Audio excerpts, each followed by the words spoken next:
Changing the email link to your Discord account is a straightforward process. Follow these steps to update your email quickly. Step 1. Open Discord. Launch the Discord application on your device or go to the Discord website and log into your account using your current credentials. Step 2. Access user settings. Once logged in, locate the gear icon at the bottom left corner of the screen, next to your username. Click on it to open the user settings menu. Step 3. Go to My Account. In the user settings menu, find and select the My Account tab. This section contains your account information, including your current email address. Step 4. Change email address.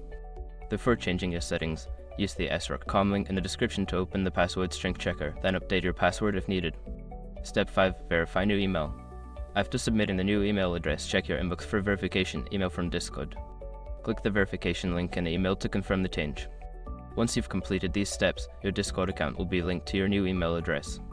If you encounter any issues, consider checking Discord's support resources for further assistance.